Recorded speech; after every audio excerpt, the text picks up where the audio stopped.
사실 에스더서는요, 상당히 중요한 책이고요. 그리고 에스더서가 가지고 있는 분명한 목적이 있습니다. 그 중에 하나가 뭐냐면 이 유대인들이 지키고 있는 불임절에 대한 권위와 그리고 정당성에 대해서 확인을 해주는 책이에요. 그래서 지금까지도 유대인들은 국가적인 명절로 불임절을 지키고 있습니다. 27절과 28절 보시겠습니다. 뜻을 정하고 자기들과 자손과 자기들과 화합한 자들이 해마다 그 기록하고 정해 놓은 때 이 두 날을 이어서 지켜 패하지 아니하기로 작정하고 각 지방 각 읍 각 집에서 대대로 이 두 날을 기념하여 지키되 이 불임일을 유다인 중에서 패하지 않게 하고 그들의 후손들이 계속해서 기념하게 하였더라. 이 말씀을 토대로 아직도 불임절이 지켜지고 있는 거예요. 그러면 그 유대인들이 불임절을 지킬 때 네 가지를 하는 게 있어요. 그 네 가지가 오늘 뭐 말씀에도 잠깐 나왔지만 그 네 가지를 한번 본다면 첫 번째는 이들이 꼭 회당에 참석해서 에스더서를 읽어주는 에스더서를 듣는 거예요. 그리고 만약에 회당이 없다면 집에서 가족들과 친지들이 모여서 에스더서를 함께 읽습니다. 그런데 재미있는 내용은요, 모르드게와 에스더가 나올 때는 모든 사람들이 다 환호합니다. 막 우리 생일 되면 이렇게 부는 거 있잖아요. 그러면 이렇게 앞에서 이렇게 나왔다 들어갔다 하는 거. 그 이름이 뭐예요? 네, 아무도 그거에 대해서 이름을 모르시더라고. 그냥 위슬이라 그러겠습니다. 위슬을 막 불면서 이제 이렇게 막 환호를 하고요. 그 다음에 하만 이름이 나오잖아요. 그러면은 레들러라는 거 있어요. 이렇게 막 돌리면 소리 나는 거. 네, 저렇게 생긴 거. 기억나세요? 제가 어렸을 때 메밀묵 찹쌀떡 파시는 분들이 그거 막 소리 지르면서 저거 돌렸던 게 제가 기억이 나거든요. 그래서 이거를 막 돌리면서 하만 이름이 나오면 막 부 그러면서 막 야유를 붓고 그래요. 붓는다 그래요. 영상을 찾아보니까 정말 그러더라고요. 그 다음에 두 번째는 가족이나 친지 중에서 한 사람을 선택해서 한 사람 이상 선택해서 두 가지의 음식과 와인을 보낸다 그래요. 선물을. 근데 음식은 뭐 해먹는 그런 음식이 아니라 바로 선물을 받자마자 먹을 수 있는 음식. 근데 두 가지라 그랬어요. 제가 기억 잘하세요. 두 가지의 음식을 보내고요. 또 하나는 가난한 사람 두 사람을 선택해서 그 사람들한테 자선을 베푼다 그래요. 그리고 마지막으로 가족과 친지들을 모아서 같이 잔치를 베푸는데 그때 꼭 두 사람 이상을 초청을 해서 그 만찬을 한다 그래요. 지금은 불임절이 되면 저렇게 아까 보셨던 대로 막 할로윈 같이 다른 복장을 입고 나옵니다. 아니면 가면을 만들어서 쓰기도 하고요. 왜 그러냐면 우리 일상에서 숨어 계시는 하나님을 의미한다 그래요. 그래서 우리한테 보이지 않으시는 하나님을 암시하기 위해서 저런 복장을 입는다 그러고요. 또 하나는 아까 보셨다시피 그 삼각형의 과자를 먹어요. 근데 이거를 하만의 귀라고 그런대요. 그래서 왜 하만의 귀인지는 모르지만 이 사람들이 이렇게 과자를 먹는다 그래요. 여러분 이거 보면서 느끼시는 거 없어요? 이거 한국 사람들이랑 유대인들이랑 통하는 게 있구나. 유대인들은 하만의 귀를 먹지만 한국 사람들은 순대 먹을 때 돼지 귀를 먹는구나. 참 귀 먹는 민족이 많지 않은데 이렇게 통하는 게 있는 것 같아요. 사실 지금 이 불임절은요, 2000년이 넘게 거의 2500년 동안 유대인들이 지키는 명절이에요. 근데 이 명절의 의미는 뭔가요? 하나님께서 우리를 구원해 주셨다는 거예요. 하지만 이 사람들은 예수를 믿지 않아요. 그리고 예수님을 배제한 채로 하나님의 구원에 대해서 이렇게 잔치를 벌이는 거예요. 예수님이 없는 그 구원의 잔치가 어떤 의미가 있을까요? 그러면 예수 그리스도를 믿고 크리스찬이 된 우리들은 이 불임절이 주는 의미가 무엇일까요? 저는 분명히 다르다고 믿습니다. 그래서 오늘 이 에스더서를 통하여서 반포된 이 불임절이 우리 크리스찬들에게 주는 의미가 무엇인지 세 가지를 여러분들과 함께 나누면서 이 불임절에 대해서 함께 은혜를 받으려고 합니다. 첫 번째는 불임절은 증인의 역할을 강조한다는 거예요. 여러분, 유대인들이 지키는 절기 중에서 모세 오경에 나와 있는 6개의 절기가 있어요. 그 절기는요, 어느 하나도 이틀 동안 하는 건 없어요. 다 하루 아니면 일주일 이렇게 절기를 지키지 딱 이틀만 지키는 건 없어요. 그리고 에스더서를 보시잖아요. 그러면은 우리가 영상으로도 봤지만 에스더가 왕 앞에 나갔을 때 왕이 자기의 귤을 셉터를 이렇게 앞에다가 내주면서 에스더의 목숨을 구해주죠. 그죠? 근데 8장에 아수에로 왕이 또 한 번 에스더한테 그 귤을 내밀어서 에스더가 자기가 원하는 것을 요청할 수 있도록 해줘요. 그리고 모든 잔치는요 2번씩 나오는 걸 우리가 알 수 있어요. 왜냐하면 에스더가 왕과 하만을 초청했을 때 한 번 초청하고요. 그리고 왕에 물어봅니다. 내가 너한테 뭘 해주기를 원하느냐? 그랬을 때 에스더가 뭐라고 얘기해요? 그 다음날 또 잔치에 오십시오. 그렇게 얘기해요. 잔치를 2번 해요. 왜 계속해서 2라는 숫자가 계속 나올까요? 왜냐하면 2라는 숫자는요 증인을 의미해요. 신명기 19장 15절에 보시면 한 증인으로만 정할 것이 아니요 2 증인의 입으로나 또는 3 증인의 입으로 그 사건을 확정할 것이며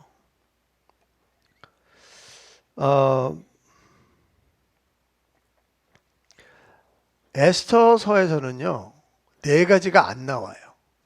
왜냐하면 첫 번째는 하나님의 이름이 전혀 언급되지 않아요. 두 번째는 하나님의 말씀을 어디에서 인용하지 않아요. 세 번째는 기적이 일어나지 않아요. 네 번째는 선지자가 나타나지 않아요. 하나님은 에스더서에서 철저하게 가려져 있으세요. 그런데 하나님을 드러내는 사람들이 있어요. 그 사람이 누구예요? 증인들이에요. 에스더서에서 나오는 2 사람의 증인은 바로 모르드게와 에스더예요. 학자들은요 모르드게의 나이를 계산해 보니까 아마 2차 포로로 끌려갔을 때 끌려갔다고 생각하거든요. 지금 에스더 때가 되면은요 거의 한 100세가 넘은 사람이에요. 그리고 에스더와 모르드게는 사촌지간인데 양아버지와 양딸로 이렇게 살았어요. 하나님께서는 이 2 사람을 불임절을 위해서 사용하세요. 근데 놀라운 사실은요 모르드게라는 부모 세대와 에스더라는 자녀 세대를 동시에 2 증인으로 사용하신다는 거예요. 하나님께서는 구원의 역사를 이루어 나가실 때 증인들을 사용하시는데 부모 세대들이 자녀들을 위해서 기도하기 원하세요. 제가 오늘 멜로디를 처음 만나서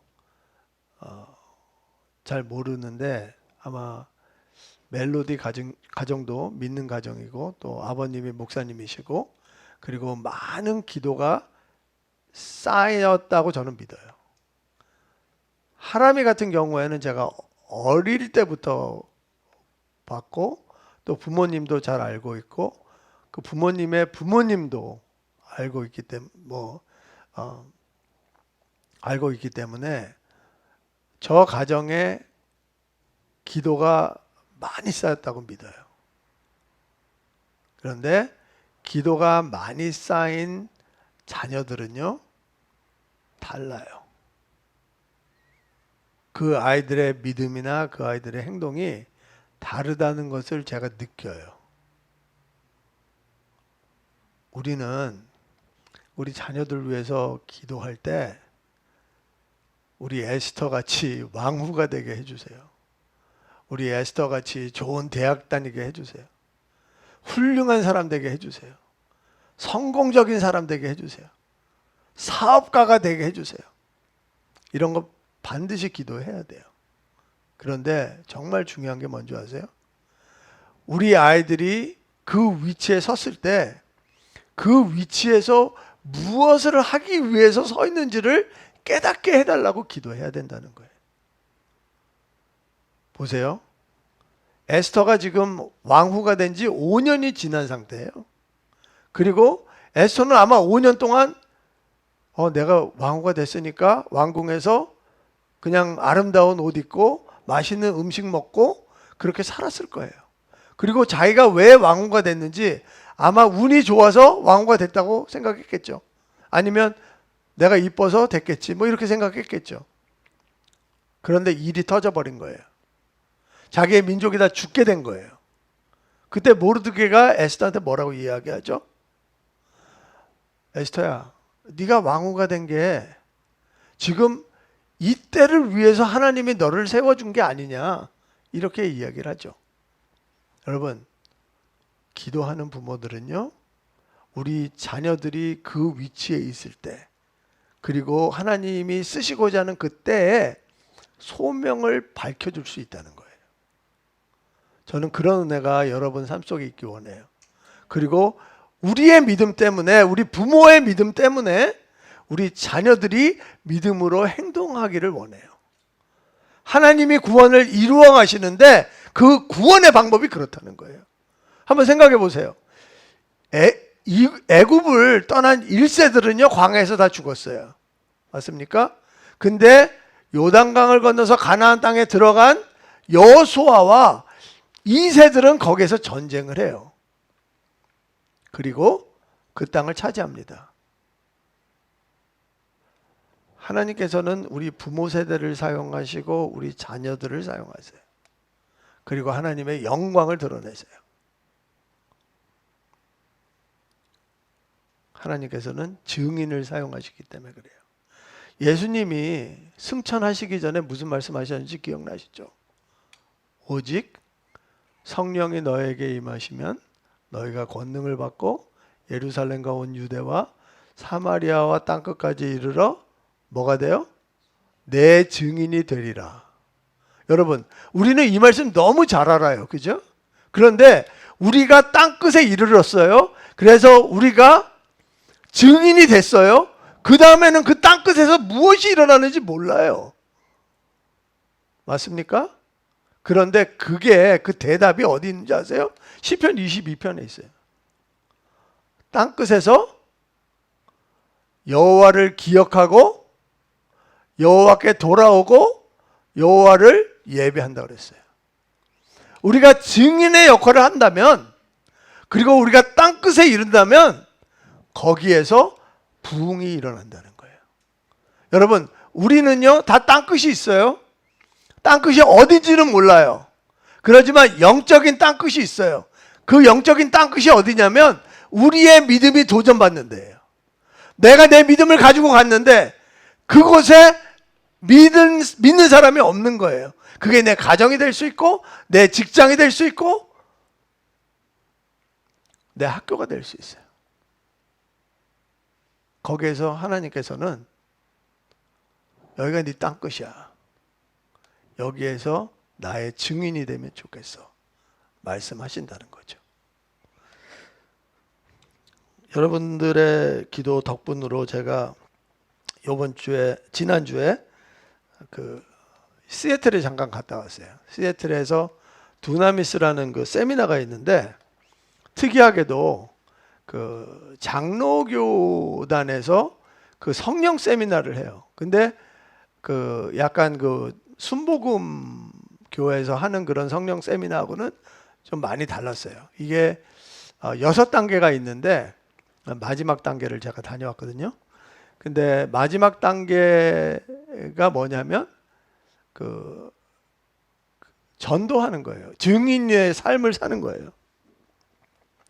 거기 갔더니 한 40분 정도 오신 것 같아요. 네. 그래서 앉아서 식사를 하면서 뭐 여러 가지 이야기 하게 되잖아요.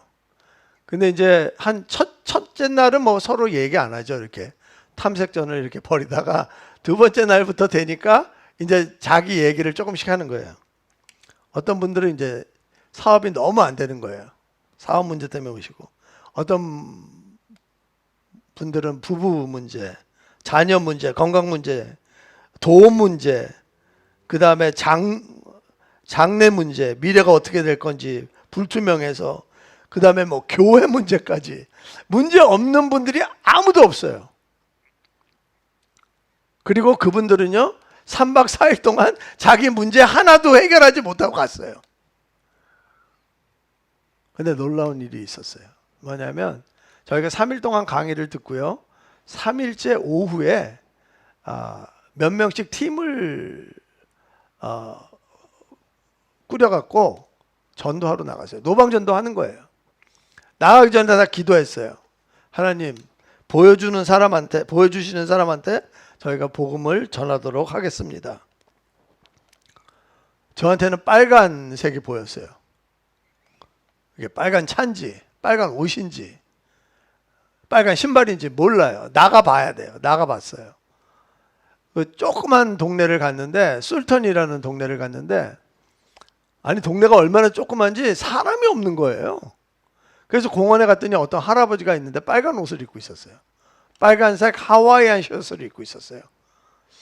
저분인가? 그래서 갔어요. 갔는데 그분이 이제 그 베이비시팅을 하고 있어갖고 저랑 대화를 이어갈 수가 없는 거예요. 그래서 이제 좀 얘기하다가 저는 이제 뭐 도저히 대화를 이어갈 수가 없으니까 저는 이제 딴 데로 갔어요. 근데 저희 팀에 있던 다른 분이 그분이 아이를 아마 차에다 차에 태운 것 같아요. 그리고 이제 그분이 그 차에 앉아 있는데 이제 좀 여유가 있잖아요. 그러니까 다른 분이 가서 이야기를 한 거예요. 이야기를 했는데 이분이 그 기독교에 대한 아주 부정적인 생각이 꽉 차신 분이었어요. 그래서 그 저희 팀에 있는 분이 그분이랑 얘기를 하다가 이제 다시 오셨어요. 저는 그분이 얘기하는 걸 보고 뒤에서 기도했어요. 하나님 저분 마음을 열어달라고. 그분이 예수님 영접했을까요? 영접하지 않았을까요? 영접하지 않았어요. 그렇게 부정적인 사람이 어떻게 한번 예수님을 전한다고 영접하겠어요? 영접 안 합니다. 그런데 우리는 알죠. 우리는 증인으로서의 역할을 한 거예요. 하나님이 그 사람한테 가라고 해서 간 거고요. 하나님이 계획이 있었기 때문에 그분이 영접하든 영접하지 않든 우리가 할 일을 한 것뿐이에요. 저녁 때 다 베이스로 돌아왔어요. 저녁을 먹는데요. 어느 한 사람도 얼굴이 어두운 사람이 없었어요. 왜? 증인의 삶을 살았거든요. 여러분, 증인의 삶을 산다는 게요, 그런 거예요. 우리를 행복하게 해요. 우리는 어디 가서 노방전도 해야 되고 뭐 선교를 나가야 되고 그러지 않아요. 그냥 우리 삶 속에 우리 땅 끝에 그냥 가면 되는 거예요. 그리고 하나님이 음성을 들려주세요. 내가 정해놓은 사람이 있는데 너 그 사람한테 가서 이야기해줘라. 그게 증인들이 하는 거예요. 우리는 하나님을 그냥 만났을 뿐이에요. 그리고 그 만난 경험이 어떻다는 것을 전해주기만 하면 되는 거예요. 근데 어떤 분들은 하나님을 막 변호를 해. 하나님 그런 분 아니에요. 그냥 내가 느낀 하나님을 전해주면 돼. 가르치는 것도 아니고요. 그냥 나누는 거예요. 우리가 증인의 삶을 살 때 우리가 행복해지지 않으려고 해도 행복해질 수밖에 없어요. 왜? 우리가 거룩하게 되니까. 그런 역사가 일어나길 주님의 이름으로 선포합니다. 두 번째는 불임절이 우리한테 주는 의미는요, 우리를 하늘의 고향, 본향으로 발걸음을 인도하게 한다는 거예요. 이게 무슨 소리냐면은 우리가 에스라서를 쭉 봤잖아요. 에스라서에서 제가 말씀드렸어요. 에스라서 6장까지와 그리고 7장 사이에 60년이라는 그 기간이 있다는 거예요. 근데 에스더 사건이 일어난 것은 에스라서 6장과 7장 사이에서 일어난 거예요. 그러면 에스라서 6장까지는 수룹바벨이 바벨론에 살고 있었던 사람들을 데리고 예루살렘으로 돌아와요. 그리고 거기에서 성전을 건축하죠. 그리고 성전에서 첫 번째 예배를 드리는 걸로, 제사를 드리는 걸로 끝이 나요. 그리고 7장에 가면 에스라가 두 번째 포로들을 데리고 예루살렘으로 오고요. 느헤미야 가면 느헤미야가 세 번째 포로들을 데리고 와요. 그때 당시에 페르시아에 약 200만 명의 유대인들이 살고 있었어요. 그런데 수룹바벨이 처음 돌아올 때 몇 명이 따라온 줄 아세요? 4만 명 조금 넘게 따라와요. 42,360명인가 따라와요. 왜 그랬을까요? 왜냐하면 그때 당시에는 페르시아가 이 지구에서 가장 강력한 나라였어요. 아무리 노예 생활을 한다 하더라도 유대인들은 똑똑하잖아요. 고위 관직에 많이 올라가 있었어요. 그게 역사 기록에도 남아 있어요. 그리고 이 사람들은요, 부를 많이 창출했어요. 가진 게 너무 많았어요. 또 하나, 그때 당시에 예루살렘은요, 완전히 폐허가 된 상태였어요. 거기 가면 살 집도 없어요. 그러니 그 사람들이 그 많은 거를 놔두고 예루살렘에 갈 이유가 전혀 없는 거예요. 여러분 유럽에 가시잖아요. 그런 얘기 많이 들으셨죠.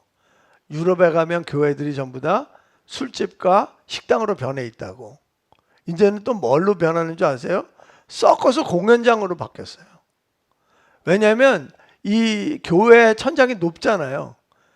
그러니까 거기에서 서커스 공연하는데 너무 적당한 거예요. 그래서 이제는 교회들이 서커스장으로 바뀌었어요. 왜 그럴까요? 유럽은요, 산업화가 빨리 됐어요. 그리고 자기네들이 사는 게 부유해졌고요. 그리고 안전해졌어요. 그리고 자기 삶에 대한 미래를 예측할 수 있는 사회가 됐어요. 종교학자들이 이렇게 얘기를 해요. 우리가 사는 사회가 부유하고 풍요롭고 안전하고 미래를 예측할 수 있는 사회는 종교성이 떨어진다고 그랬어요. 지금 미국을 보세요. 미국도 마찬가지예요. 그런데 하나님은 하나님이 지금 준비하고 있는 하늘의 본향을 기억하라고 말씀하시는 거예요. 제가 전에 말씀드려서 아마 여러분들은 기억 못 하실 거예요. 미국에 백인들이 비율로 몇 퍼센트 사는 줄 아세요? 56% 삽니다. 58% 정도 산다고 그래요. 2020년 센서스에 의하면 지금 미국에 3억 3천만 인구가 있어요. 거기에서 백인이 약 60%가 조금 안 되는 거예요. 그러면 히스패닉이 한 18% 정도 되고요. 흑인들이 12% 정도 돼요. 모든 동양계의 사람들을 다 통틀으면 한 6% 돼요. 유대인들이 미국에 사는데 그 사람들이 약 600만 명이 살아요. 그 사람들은 2%가 안 돼요. 그런데 미국은 그 2%의 유대인에 의해서 계속해서 영향을 받고 있어요. 그 이유는 이래요. 유대인들은 수천 년 동안 이방 땅에서 살다 보니까 하루아침에 이런 일들이 일어나는 거예요. 어려운 일들이 일어나는 거예요. 그리고 떼죽음을 당하고 그리고 쫓겨나고 이러기 때문에 이 사람들이 두 가지밖에 준비를 안 해요. 뭐냐면 첫 번째는 자기들이 모으는 모든 재산들을 다 보석으로 바꿔요. 그때 당시에는. 그래서 이걸 가지고 도망갈 수 있게. 두 번째는 지식과 지혜예요.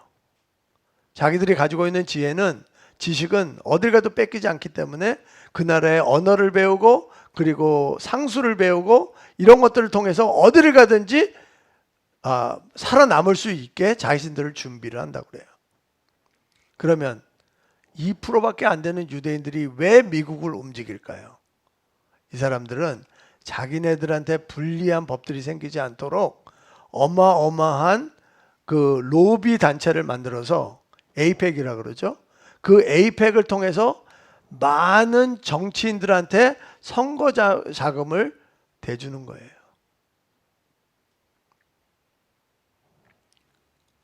유대인들은요, 이 땅에 살기 위해서 그런 노력을 해요. 그럼에도 불구하고 하나님께서는 이 땅보다 훨씬 더 좋은 것을 준비해 주시고 그리고 기다리신다는 거예요. 우리가 편하게 살다 보니까, 우리가 안전하게 살다 보니까 하늘에 대한 소망을 자꾸 잊어버려요. 불임절 사건 때문에 유대인들은 생각이 바뀌어요. 불임절 사건을 통해서 유대인들이 자기네들이 이방 땅에서 열심히 일하고 부를 창출하고 고위관직에 올라갔는데 하루아침에 죽는 일이 일어났잖아요. 그러면서 아마 이런 생각했을 거예요. 내가 예루살렘으로 돌아갈 걸. 차라리 예루살렘이 더 안전했을 텐데 이런 생각했을 거예요. 그리고 두 번째는 내가 돈 모으느라고 옆에 있는 사람들을 내가 살펴주지를 못했구나. 어떻게 내가 이렇게 어려운 일을 당했는데 어느 누구도 나를 도와주는 사람이 없나. 아마 이런 거에 대한 후회가 있을 거예요. 하나님께서 불임절을 통하여서 이들의 생각을 흔들어 놓으니까 스룹바벨이 맨 처음에 포로들을 데리고 귀환을 했는데 그리고 나서 60년 동안 잠잠했어요. 근데 불임절 사건이 일어나니까 그 다음에 에스라를 통하여서 느헤미야를 통하여서 계속해서 예루살렘으로 돌아가는 거예요. 여러분, 우리 삶 속에 문제가 있죠. 그리고 그 문제들은 우리의 생각을 흔들죠. 여기가 더 이상 안전한 곳이 아니구나. 여기가 더 이상 행복을 추구하는 곳이 아니구나. 하나님이 준비해 주신 본향을 보시기 바래요. 여러분들 휴가 갔다 오셨어요? 다 갔다 뭐 가실 분들도 계시고 갔다 오신 분들도 계시죠. 저는 갔다 오신 분들한테 말씀드리겠어요. 저는 여러분들이요, 아무리 좋은 데를 갔다 왔다 하더라도 집에 들어가면서 처음 하는 말이 있어요. 뭔지 아세요?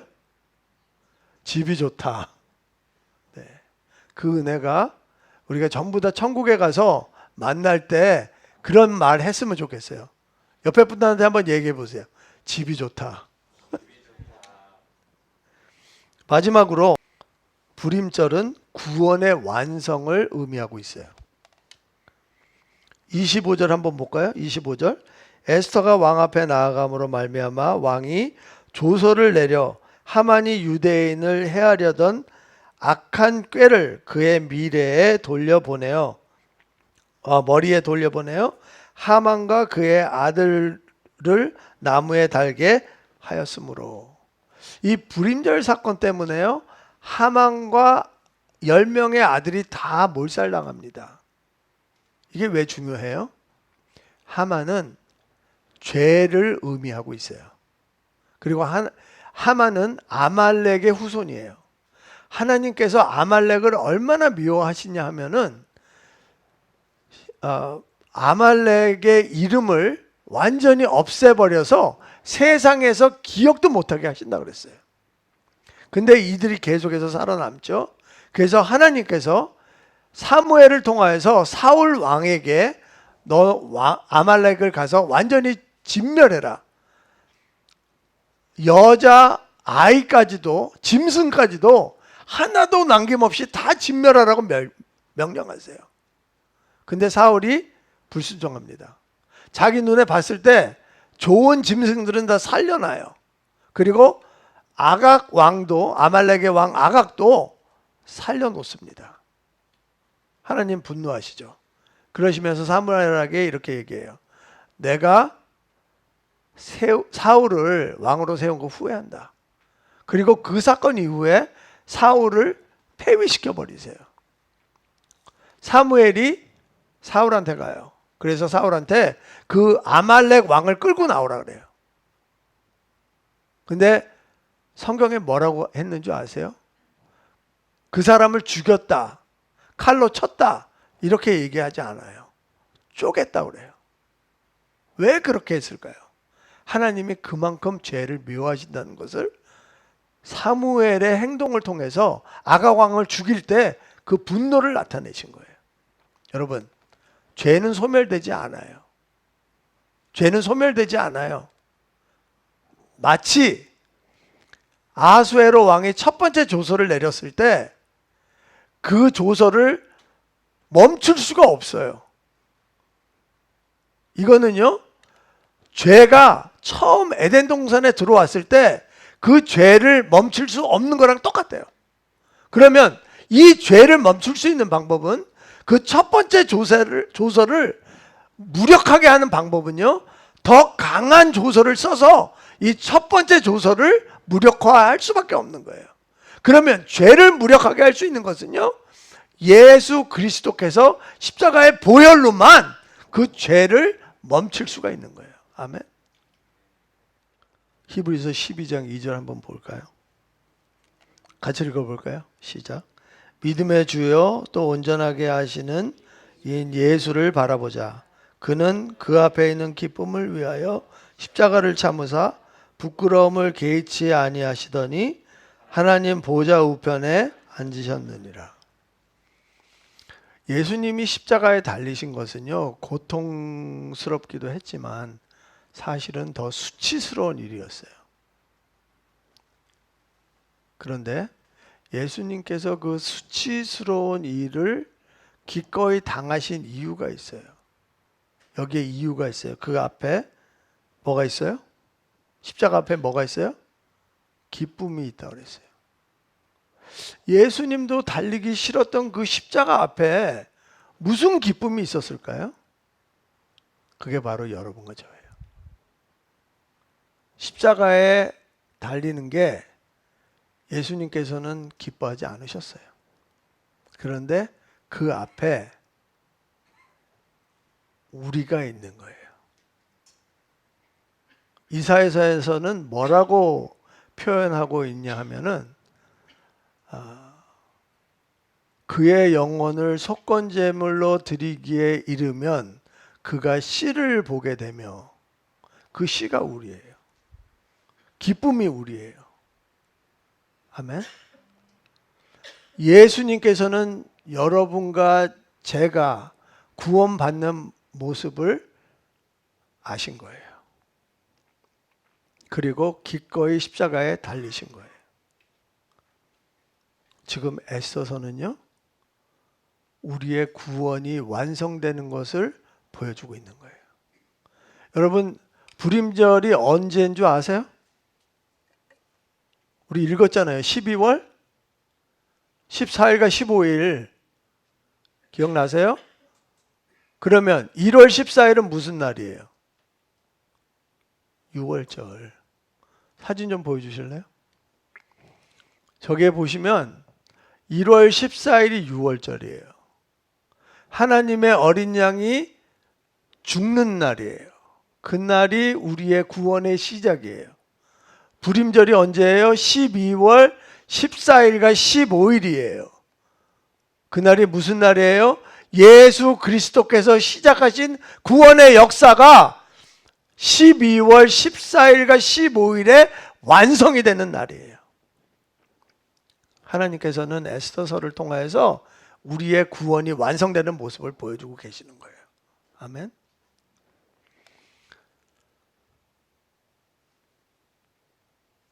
이 불임절에 대한 조서가 이제 페르시아 지역에 다 퍼집니다. 그때 모든 그때 당시에 페르시아에 127도가 있었고요. 그리고 에스더서 10장에 보면 섬과 바다의 모든 조서들이 다 나가요. 그래서 이 불임절을 지키게 해요. 그런데 그 모습이 하박국이 본 거예요. 하박국이 뭐라고 그러는 줄 아세요? 하박국 선지자가 이렇게 이야기를 합니다. 2장 14절 말씀이에요.